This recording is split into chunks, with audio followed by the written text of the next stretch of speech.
E aí, pessoal, tudo bom? Aqui é o Sandro Padial, do canal Padial Jiu-Jitsu. Obrigado por estar aqui novamente. Já aproveito de cara aqui para pedir para você seguir o canal, marcar aí no sininho quando tiver aí as estreias, né, dos vídeos que a gente está colocando no ar, para que você seja avisado. Também curte esse vídeo, dá esse suporte para a gente, que tem feito esse trabalho aqui, em entregar, né, esse material, esse breve relato aí sobre a história do Jiu-Jitsu. Então aqui é mais um episódio sobre uma aventura pelo jiu-jitsu, a qual a gente está chamando, né? Hoje é o 7º. Então, a propósito de hoje é falar dos 5 irmãos Gracie, né? Pontualmente, né, pessoal? É um negócio curto, assim, para que seja uma introdução, né? A você começar a se interessar pelo tema, conhecer os personagens. Então, a gente sempre fala, depois para você ir atrás dos livros, documentários, matérias de internet, tem muita coisa boa por aí, né? Então, 5 irmãos Gracie: Carlos, Oswaldo, Gastão Filho, Jorge e o Hélio Gracie. Então, são 5 filhos aí do Gastão, né? Gastão Gracie, que era o pai também. Então, aqui estou novamente com o Fábio Kitacal, ou Fábio Kiel, como você quiser. Historiador, professor de jiu-jitsu. Mais uma vez aqui, já fazendo um jabá aí, como dizia nos anos 80, o Fábio. Então, convide aí o Fábio para o seminário, o workshop na sua academia. Entendeu? O Fábio roda o Brasil aí. Quem sabe, se quiser, até para o exterior, né? Deixa eu passar essa bagunça.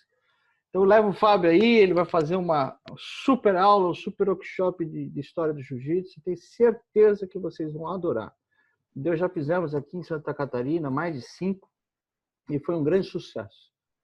Tá? Então, assim, né, nessa jornada aí de técnicas e tal, tem esse mercado aí dos seminários, workshops técnicos, né, de jiu-jitsu.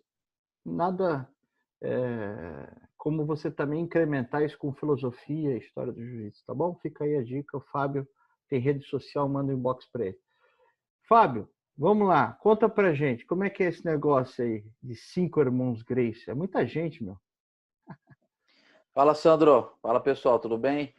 Obrigado mais uma vez pelo convite. Aí vamos falar hoje, como o Sandro já disse, sobre os 5 irmãos da família Gracie. O Gastão Gracie pai, ele teve vários filhos, né? Os 5 homens, aí teve meninas aí nesse meio também, mas enfim, os que foram atuantes no jiu-jitsu nós já sabemos aí que são esses irmãos que o Sandro falou. E eu vou falar rapidamente hoje, de uma forma macro, né, sobre o papel de cada irmão nesse processo da formação do jiu-jitsu da família Gracie, né? Nós temos então o irmão mais velho, que é o Carlos Gracie. O Carlos Gracie, como a maioria já sabe, a família, né, ela morava em Belém no início do século XX, né? E o Carlos Gracie, então, inicialmente através do pai dele, né, do Gastão Gracie pai, né, ele era um empresário ele de circos, enfim. Ele teve um contato com o Conde Koma e foi aonde fez a ponte para que o Carlos Gracie tivesse esse primeiro contato com o jiu-jitsu através do Conde Koma. A história do Carlos Gracie, a gente poderia resumir de uma forma bem sucinta, como uma pessoa que tinha realmente uma capacidade muito grande de fazer um planejamento a longo prazo, né? O Carlos Gracie foi a pessoa responsável por idealizar, né, esse cenário onde uma família inteira fosse voltada para a prática e o ensino dessa arte marcial japonesa que era o jiu-jitsu, né? Então, o Carlos Gracie foi quem teve essa ideia, era realmente uma ideia completamente incomum na época, né? Nós estamos falando de 1920, 1930, enfim. Era uma época onde não era comum você viver de ensinar uma arte marcial. Obviamente que nós já tínhamos professores de outras lutas, tá? Nós já existia aqui professores de capoeira, enfim, de catch wrestling, enfim. Mas, né, especificamente, se a gente fosse ver na época uma família ou até procurar alguma academia de jiu-jitsu dirigida por por irmãos era algo inédito na época, né? Então, o Carlos Gracie teve essa ideia. Ele, por questões familiares, ele acabou adotando os irmãos mais novos, né? Se responsabilizando, né? Então, eles foram morar com o Carlos Gracie, e o Carlos Gracie foi, obviamente, moldando, né, o pensamento desses irmãos mais jovens para que eles pudessem também compartilhar dessa ideia do Carlos de viver para o jiu-jitsu e de ensinar o jiu-jitsu aí ao longo da vida. Ok. E Fábio, como é que foi essa dinâmica deles pelo Brasil? Porque em algum momento eles, né, não que se separaram, né, mas começaram a explorar os estados e tal, né? Quem foi para qual estado? Como foi essa corrida para colocar o jiu-jitsu pelo Brasil, né? Inicialmente, o Carlos Gracie ele era realmente uma pessoa muito. Ele havia aprendido não só com o pai dele, que já fazia o pai do Carlos Gracie, o Gastão Gracie, né, pai, ele tinha uma ligação muito forte com a mídia na época, que eram os jornais, né? Então ele sabia do poder que esses jornais tinham de projetar um nome, né? E o Carlos Gracie fez isso com muita maestria logo no início da academia, né? Que ele na verdade herda, entre aspas, a academia que era do Donato Pires, né? Que era um outro contemporâneo dele.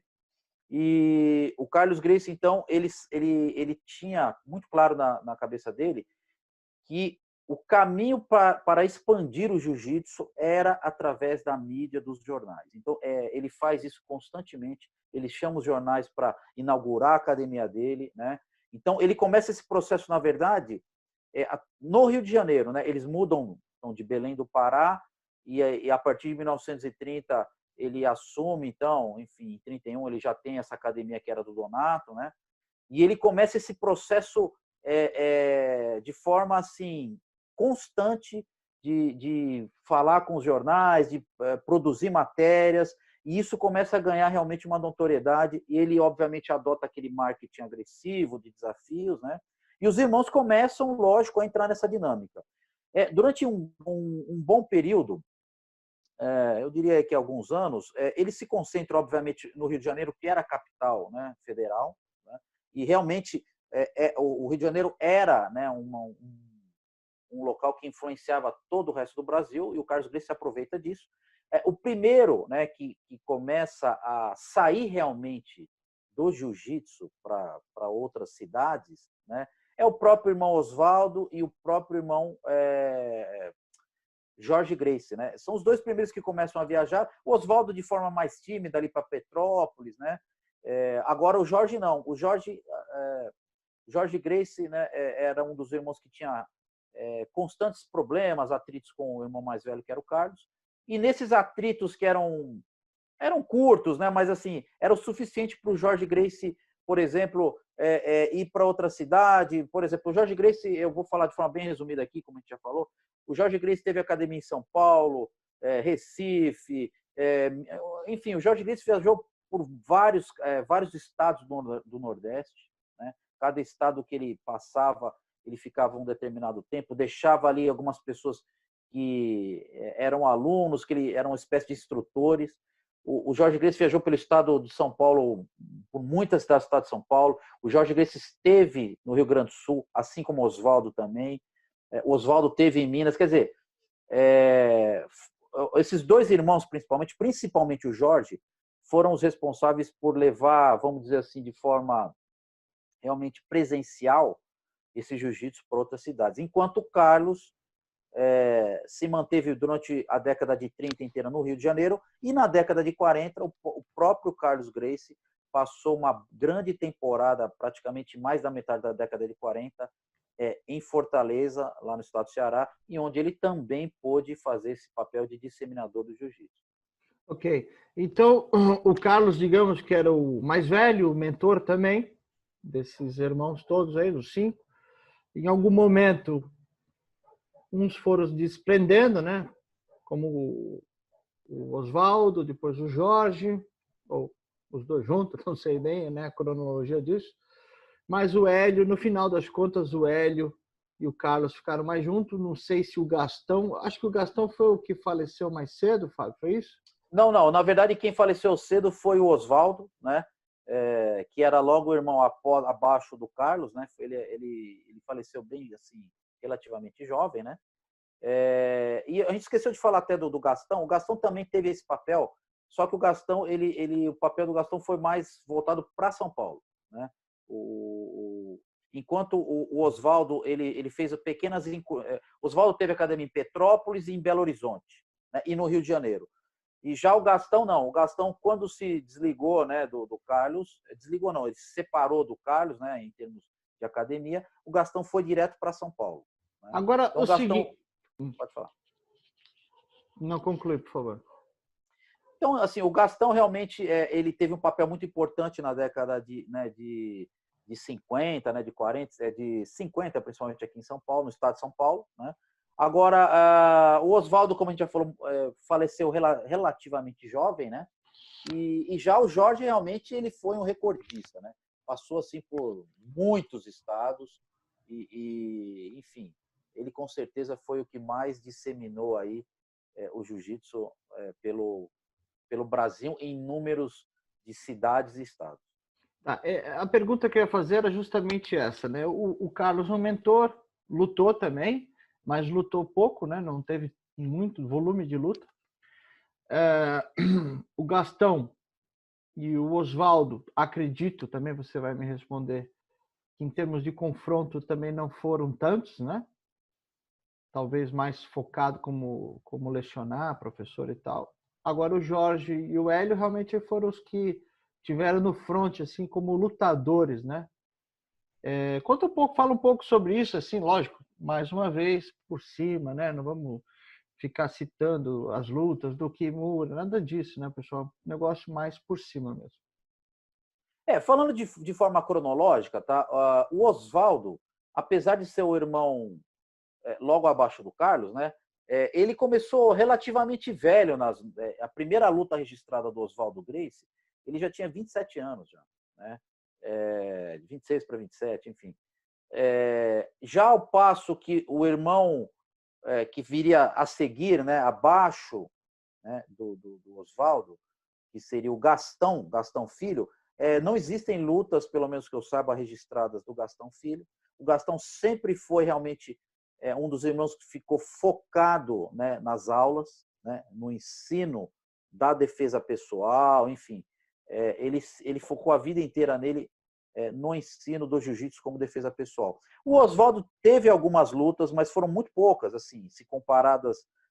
O Oswaldo lutou mais que o Carlos, né, que lutou praticamente 2 lutas aí. O Oswaldo teve outras lutas com capoeiristas, tal, mas também não foi o grande foco dele. O Oswaldo realmente ele fez algumas lutas, mas ele também focou no ensino do jiu-jitsu. O Oswaldo ele fez um trabalho muito importante que foi fazer um intercâmbio com alguns lutadores de outras modalidades, principalmente da luta livre, né? Do catch wrestling aqui da época, enfim. E ele fez esse intercâmbio, ensinou, aprendeu com esse pessoal, e ele fez um papel importante também que até chegou uma época a empresariar, a ajudar, né, o Jorge Gracie, que era bem jovem na época. Então o Oswaldo teve esse papel aí um pouco mesclado, vamos dizer assim, mas ele também teve poucas lutas. Nós vamos falar num próximo vídeo um pouquinho mais detalhado sobre o Oswaldo. O Gastão, como eu já falei, se focou sempre no ensino, principalmente porque ele se separou depois e foi para São Paulo. Ele nunca fez lutas de vale tudo, ele sempre focou no jiu-jitsu de defesa pessoal. E aí a gente chega no Jorge Gracie, que nós vamos fazer um vídeo específico dele também. E aí ele tem assim centenas aí, eu diria, de lutas, tá? O Jorge lutou muito realmente, tá? Muito. E além de lutar muito, lutou pelo Brasil inteiro, né? No caso do Hélio, que era o irmão caçula, o Hélio o papel do Hélio Gracie, obviamente que todo mundo já conhece muito a história do Hélio, né? Quem é aficionado por jiu-jitsu já conhece, pelo menos tem uma noção da história do Hélio Gracie, mas eu acho que poucas pessoas conseguem sintetizar o papel do Hélio Gracie, que foi o quê? O Hélio Gracie, apesar de ser o caçula, ele fez também um pouco ele fez também um pouco, não, ele fez uma síntese, né, das orientações do Carlos, e ele foi o cara que preservou, né, toda essa ideologia, a gente pode colocar, né, esse nome, esse modo de vida que o Carlos idealizou. Ele só conseguiu, o Carlos só conseguiu realizar isso porque teve o Hélio Gracie como instrumento, né, de viabilização dessa ideologia na prática. Quer dizer, o Hélio pegou tudo que o irmão dele falou e foi desenvolvendo ao longo da vida, preservou isso, mesmo frente, por exemplo, a outras lutas que estavam ganhando espaço no Brasil. Então, o papel do Hélio, obviamente, foi muito importante também. Então, é isso aí, pessoal. Ó, Hélio Gracie, Carlos Gracie, diversos livros, inclusive aqui, vai aparecer aqui ao meu lado, o livro da Reila. Então, você quer saber do Carlos e do Hélio? Tá fácil. Compre esse livro aqui e lê. Vai ser muito bom para você entender aí a vida dos dois. Então, vamos dizer, eu posso falar, o Fábio pode falar, mas está aqui. Aqui do meu lado, você compra esse livro e você vai saber, não, vamos dizer, tudo, né? Porque aqui é um relato da filha e você sabe, né? A opinião dela, às vezes são os relatos de interpretações dela e tal. Se você quiser muito mais a fundo, de repente você pode comprar outros livros, né? De outros escritores e tudo mais. O Jorge já não tem um livro sobre ele. Então, aqui no nosso canal, a gente fez uma entrevista com o filho do Jorge. A gente também fala muito do Jorge aqui. Então, se você quiser saber mais do Jorge, você pode explorar aqui nos nossos vídeos. Ou você espera também aí o próximo, que a gente então vai falar bastante do Jorge. Eu não sei, aqui nessa história pelo jiu-jitsu, a gente vai fazer um vídeo do Hélio, do Carlos. Poxa, vamos ter que falar aqui, né? Muito tempo, né? Assim como será do Jorge. Então, eu acho que seria mais legal recomendar o livro, né? Não acha, Fábio? Não tem dúvida, Sandro. Eu acho que vai de acordo com o tamanho do interesse das pessoas. Quem realmente é uma pessoa que está começando no jiu-jitsu, eu acho que esses vídeos que você está fazendo, essa série, é fantástica para a pessoa se situar, saber quem é quem dentro da história, né? Qual foi o papel principal, enfim. Eu acho que isso é fundamental. Eu acho que eu acredito que boa parte dos faixas azul e até roxa, tá, não sabem essas informações que nós estamos passando aqui, né? Então, eu acho que é um vídeo bem interessante para despertar um interesse na história. E como o Sandro falou, quem se interessar mais, eu mesmo fiz várias matérias sobre o Jorge Gracie na Gracie Magazine, na Tatame, tá? Quem quiser, entre em contato comigo. Enfim, eu já fiz muitas matérias do Jorge Gracie, né? O Sandro, como ele falou, tem várias entrevistas. Nós temos juntos várias entrevistas com alunos de Jorge Gracie, né? Eu acho que isso é muito importante. Então, quem tiver interesse mais aprofundado, o livro da Reila é um livro que não é só o depoimento da Reila, mas tem também depoimentos de mestres, né, que eram contemporâneos, como João Alberto Barreto, Hélio Vigio, Armando Vridt, enfim, uma série de mestres que viveram com Carlos e Hélio, né, e deram seu testemunho, né? E quem se interessar, o livro da Reila, eu acho que é uma excelente leitura, né, para quem está se iniciando nessa parte histórica. Nós temos outros livros do Luiz Leidner, está em inglês, mas é um livro maravilhoso. Marcial Serrano faz uma coletânea sobre reportagens da época da Biblioteca Nacional. Né? É um trabalho parecido com o que o Sandro faz, eu faço, mas ele compilou isso em livros. Nós temos um trabalho feito, uma tese defendida pelo Tufi Kairos, né? Quer dizer, nós temos vários, né, trabalhos publicados aí, ou não, ou na própria internet, ou em revistas, que as pessoas podem consultar e vão ter bastante informação interessante. Bom, é isso aí, pessoal. Muito obrigado pela audiência e... aproveitando, esse é o 7º, o 8º é o Geo Mori, figura importantíssima. Se você já não ouviu falar dele, não conhece ele, não leu o livro do Marcel Serrano sobre o Geo Mori, esse vídeo aí vai te colocar a par de quem foi esse grande japonês aí, detentor de um jiu-jitsu fabuloso, né? Que, porra, ele fala por cima, tá? Quem sabe um dia a gente faça um vídeo mais longo sobre ele. Mas esse é o 8º e depois a gente vai em frente aí com mais figuras, tá bom? Muito obrigado, pessoal. Esse alongou um pouquinho mais, mas merecia, né? Valeu, um abraço. Até mais, abraço.